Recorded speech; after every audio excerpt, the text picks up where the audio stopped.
Mheshimiwa Rais amegundua kwamba vijana wanahitaji umaalum katika kushughulika nao, hasa katika kuwapa sauti, waweze kusikika, waweze kutoa maoni yao, waweze pia kushauri, lakini pia waweze kukosoa. Na kwa nini? Na kwa hivyo, kwa sababu kwa takwimu vijana ndio wengi katika nchi hii, ndio wengi zaidi. Lakini pia ukizungumzia nguvu kazi ya nchi hii, zaidi ya 56% nguvu kazi ya nchi hii ni vijana walio chini ya umri wa miaka 35. Kwa sisi kama vijana lazima tukubaliane kwamba tunaweza kukaa chini kuzungumza na kushauriana pia namna gani taifa letu liweze kuendelea.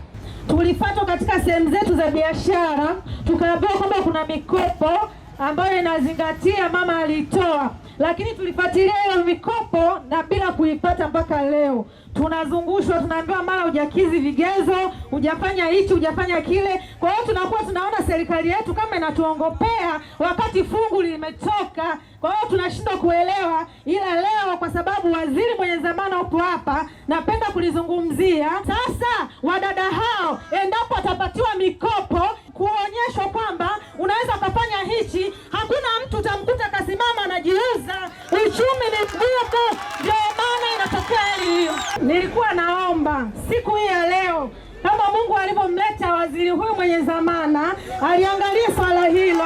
Tumechoka kudanganywa, tunaambiwa tunapewa mikopo, wamama wa sokoni tuko pale, hakuna tunachofanyiwa. Tunalia mbele ya serikali yetu, serikali ya mama. Kijana mwenye dhamana, angalia wadogo zako, angalia mama zako, angalia dada zako, utusaidie. Muko watu wangapi? Muliomba shingapi? Muliomba kuanzia lini? Sisi kikundi chetu ni cha wanawake wa sokoni. Tunauza sokoni. Tuko wanawake 32. Kila kikundi kilikuwa na watu 6. Tuliambiwa kwamba tutapewa kila mmoja 1.5 milioni ili tuweze kujikwamua kiuchumi, lakini hakuna kila mmoja. Yani kila mmoja kikundi au kila mmoja mtu? Yani kikundi tutakuja kutembelewa, kila mtu na biashara yake. Baada ya hapo kila mtu atapewa, kama ukiwa na biashara ambayo ina nani, utapewa kuanzia 1.5 milioni ndo tulivyoambiwa, na wengine mpaka 500,000, 400,000 na kushuka chini. Nani aliwaambia? Walikuja waliotoka halmashauri, walikuja hapo kwenye soko letu. Haya, mkurugenzi, naomba unieleze hii kikundi unakifahamu, hizo ahadi nani amezitoa na zimefikia wapi?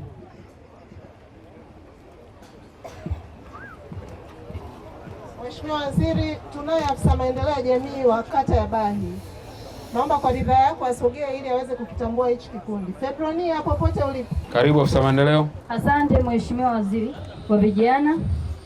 Hawa mama na watambua, nilifika mwenyewe nikawahamasisha kuhusiana na mkopo wa mtu mmoja mmoja. Na wale waliokidhi vigezo walikuja na zile fomu nikawasajili. Idara ya maendeleo ya jamii kazi yetu ni kusajili, lakini wanaotoa vitambulisho vya mjasiriamali mmoja mmoja ni wizarani. Kwa hiyo mpaka sasa hivi nishawasajili na vitambulisho vimefika vichache tu kwa wale ambao walilipia 20,000 kwa ajili ya kitambulisho hicho. Kwa hiyo wengine watuvumilie tu, vitambulisho vitakuja. Changamoto ni wizarani kule. Sisi tunasajili, wanaotoa vitambulisho ni wizarani. Tukishamaliza kuwasajili au wajasiriamali wa mtu mmoja mmoja, tunawalinki na NMB Bank. Tukishawalinki na NMB Bank, wao ndo wanafika sasa kwenye biashara zao, wanaangalia kwamba mtu huyu anafaa kukopeshwa kiasi gani. Kwa hiyo kule benki wana koratero zao wanazoangalia. Kwa hiyo sisi kazi yetu idara ya maendeleo ya jamii ni kuhamasisha na kuwasajili na kuwapatia hivyo vitambulisho. Haya, maswali machache. Maswali machache. Nataka kuelewa. Wako 32. Wako 32. Waliopata vitambulisho wangapi? Kati ya hao niliowasajili, waliopata vitambulisho ni 2. Wengine bado hawajapata vitambulisho. Inaonekana kuna taarifa hapa hazijafika vizuri. Haya, huyu anasema vitambulisho vimetolewa 2, yule anasema hakuna kitambulisho amepata taarifa. Vitambulisho ni juzi tu vimefika, nilipewa taarifa na afisa maendeleo ya jamii ngazi ya wilaya.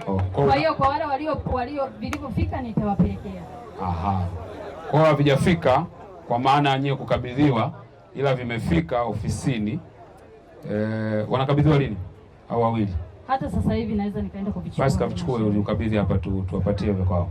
Alafu bado hujaona nini? Umesema kuna changamoto ya kwa wao kulipia kitambulisho. Nimekusikia hicho kitu au nimesikia vibaya? Ndio. Hawa wajasiriamali huwa tunawahamasisha kwamba tukishawasajili kuna control number inatoka. Ikishatoka utaiona kwenye simu yako moja kwa moja. Kwa hiyo unachotakiwa kukifanya ni kwenda kulipia shilingi 20,000 ili wewe utengenezewe kitambulisho. Lakini wajasiriamali wengi wa kwetu tunawasajili, tunaishia tu kuwasajili, hawalipii ile 20,000. Kwa hiyo sasa wakishindwa kulipia 20,000 maana yake hawezi kutengenezewa kitambulisho. Yeah. Una ufahamu wote katika 32 wote wamelipia? Asante sana Mheshimiwa Waziri.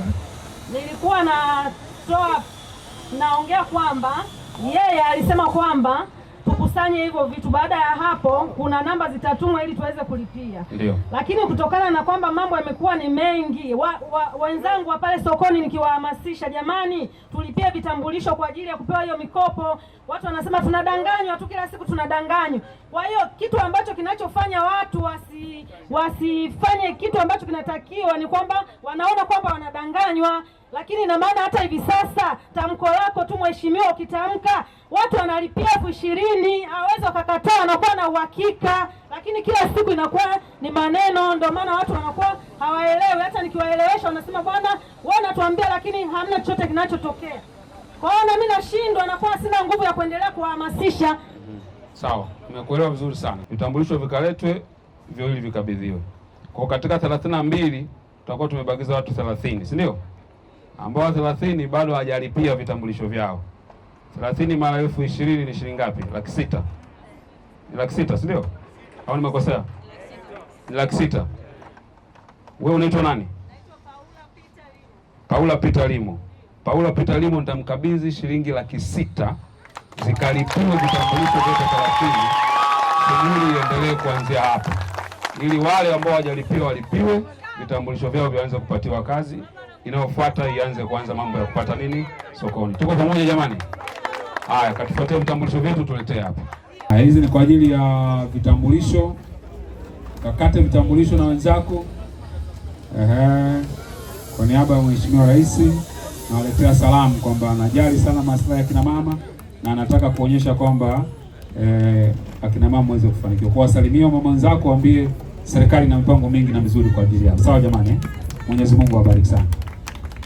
Napenda kutoa shukrani zangu za dhati kwa waziri wa vijana kwa kuwa alitembelea Bahi, na katika kutembelea Bahi alikutana na changamoto nyingi ambazo sisi kama wajasiriamali tulizisema, lakini nashukuru sana changamoto yetu sisi ya sokoni ilitatuliwa hapo hapo baada ya Mheshimiwa Waziri kutoa shilingi 600,000 kwa ajili ya kusajili vitambulisho vya wajasiriamali wadogo wadogo.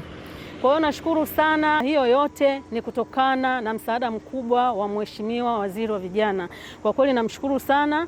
Mimi kama raia wa Tanzania najisikia kuwa na amani, najisikia kuwa na furaha, najisikia pia kusaidika zaidi katika mambo mengine ya kijamii kutokana na kwamba tumeshaona mwelekeo mzuri wa nchi yetu kupitia Mheshimiwa Waziri kwa jinsi alivyotuwezesha. Nashukuru sana. Tunamshukuru sana Mheshimiwa Waziri wa Vijana. Tunamshukuru kwa kutulipia kila mmoja wetu katika hili soko, kututolea 20,000 kila mmoja, akatutolea 600,000. Tunamshukuru sana.